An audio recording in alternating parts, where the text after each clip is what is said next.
ময়দার মধ্যে দিয়ে দিন সেদ্ধ আলু। তারপর দেখুন কি অবাক করা একটা রেসিপি তৈরি হয়, যেটা একবার বানালে বারবার বানাতে ইচ্ছে করবে। আর মাত্র 10 মিনিটে রেসিপিটা তৈরি করে নিতে পারবেন। খেতে দারুণ টেস্টি হয়। নমস্কার বন্ধুরা, তিয়াসাস রেসিপিতে সকলকে স্বাগত জানাই।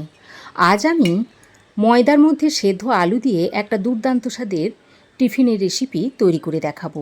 মাত্র 10 মিনিটে তৈরি করে নিতে পারবেন।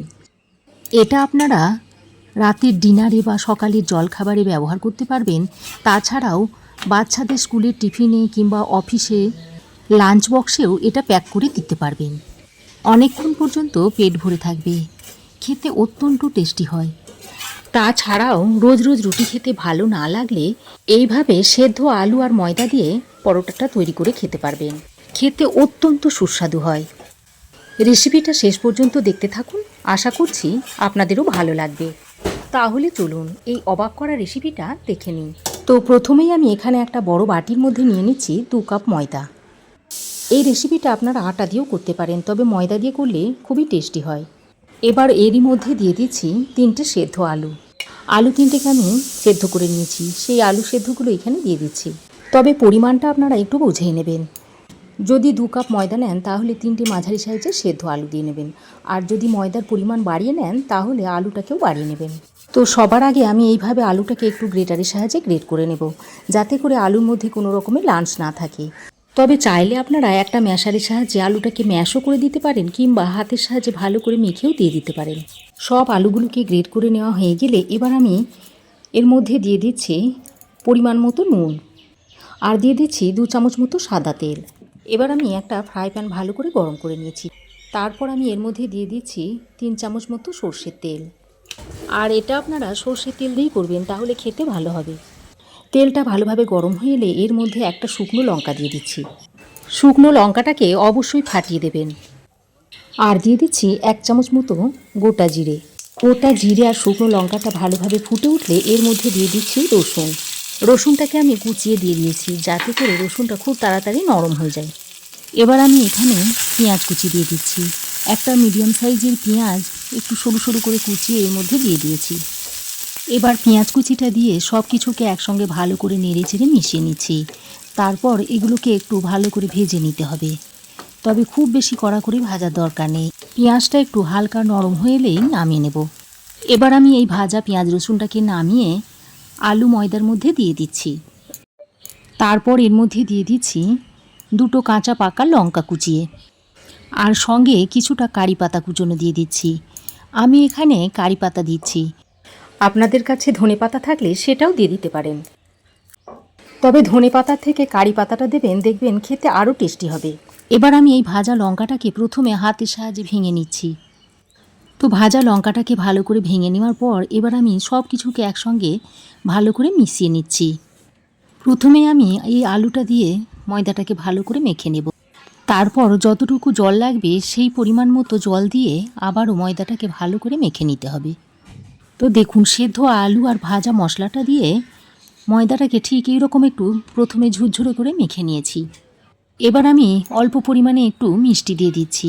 এখানে আমি এই 1/2 চামচ পরিমাণ চিনি দিয়ে দিলাম। আর পরোটাটা যাতে আরও টেস্টি হয় খেতে, সেই জন্য আমি 2 চামচ পরিমাণ পাউডার দুধ দিয়ে দিচ্ছি। তারপর আবারও সব কিছুকে একসঙ্গে ভালো করে মিশিয়ে নিচ্ছি।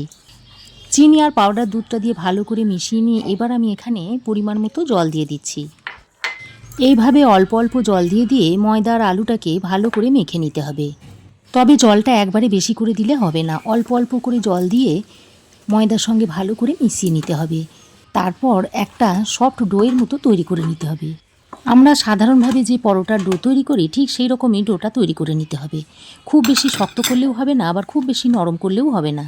ডোটা তৈরি হয়ে গেলে এবার আমি এর মধ্যে থেকে ছোট ছোট লেচি কেটে নিচ্ছি। দেখুন, ঠিক এইরকম সাইজের লেচি কেটে নিয়েছি। তবে লেচিগুলো খুব বেশি বড়ও করব না, আবার খুব বেশি ছোট করেও কাটবো না।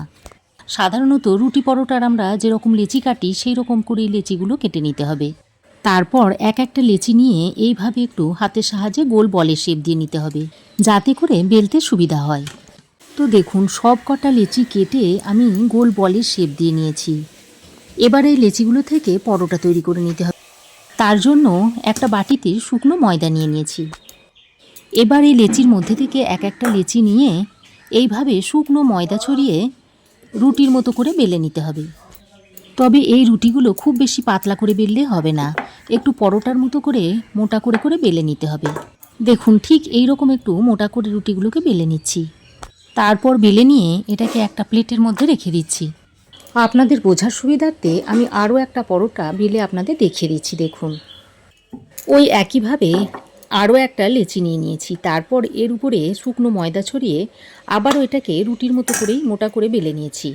এবার আমি পরোটাগুলোকে সেঁকে নেব। তার জন্য ফ্রাই প্যান গরম করে নিয়েছি। এবার এই গরম ফ্রাই প্যানের মধ্যে প্রথমে শুকনো পরোটাগুলো দিয়ে দিচ্ছি। প্রথমে আমি পরোটার দু পিঠ ভালোভাবে সেঁকে নেব। তারপর দু পিঠ ভালোভাবে সেঁকা হয়ে গেলে এবার অল্প অল্প তেল দিয়ে দিয়ে পরোটাগুলোকে ভেজে নিতে হবে। এইভাবে যদি পরোটা ভাজা হয় তাহলে পরোটাতে তেল কম টানবে আর পরোটাটা হেলদিও হবে। তো এক পিঠ তেল দিয়ে ভেজে নেওয়া হয়ে গেলে তারপর আরও এক পিঠ এইভাবে তেল দিয়ে ভেজে নিতে হবে। আর এইভাবে যদি পরোটাটা প্রথমে সেঁকে নিয়ে তারপর তেল দিয়ে ভাজা হয় তাহলে পরোটাটা খুব সুন্দর ফুলে উঠবে আর পরোটাটা খেতেও খুব ভালো হবে আর তাছাড়া খুব সফট হবে। তো পরোটাটা ভাজা হয়ে গেলে এটাকে তুলে আমি একটা প্লেটের মধ্যে নামিয়ে নিচ্ছি। ওই একইভাবে আরও একটা পরোটা আমি শুকনো তাওয়ার মধ্যে দিয়ে দিচ্ছি। তারপর প্রথমে শুকনো অবস্থায় পরোটা দু পিঠ সেঁকে নিয়ে এবার আমি তেল দিয়ে ভেজে নেব। আর যে কোনো পরোটা তৈরি করার সময় আপনারা প্রথমে শুকনো সেঁকে নেবেন, তারপর এইভাবে তেল বা ঘি দিয়ে পরোটাটা ভেজে নেবেন। দেখবেন পরোটা একদম তুলোর মতো নরম তুলতুলে হবে আর একদম ফুলে বলের মতো হয়ে যাবে। আর তাছাড়া খুব কম তেল বা ঘিয়ে পরোটাটা ভাজাও হয়ে যাবে। খেতে তো টেস্টি হবেই। তো এই প্রসেসে একবার বানিয়ে দেখতে পারেন। দেখুন সব পরোটাগুলো ভেজে একটা প্লেটের মধ্যে তুলে নিয়েছি। এবার এর মধ্যে থেকে একটা পরোটা আমি হাত দিয়ে তুলে দেখাচ্ছি আপনাদের। দেখুন দেখতে কতটা সুন্দর হয়েছে আর দেখুন একেবারে তুলোর মতো নরম তুলতুলে হয়েছে। মুখে দেওয়া মাত্রই কিন্তু মিলিয়ে যাবে। তাহলে দেখলেন তো বন্ধুরা, ময়দার মধ্যে সেদ্ধ আলু দিয়ে কি দুর্দান্ত একটা রেসিপি তৈরি হয়ে গেল।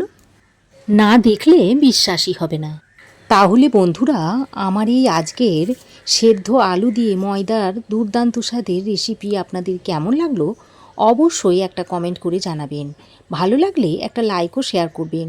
পাশে থাকা বেল আইকনটা অবশ্যই প্রেস করে দেবেন। আর আমার চ্যানেলে যদি নতুন হয়ে থাকেন তো প্লিজ চ্যানেলটাকে সাবস্ক্রাইব করার অনুরোধ রইল। আজ এ পর্যন্তই। আবার দেখা হবে নতুন কোনো রেসিপি নিয়ে নেক্সট এপিসোডে।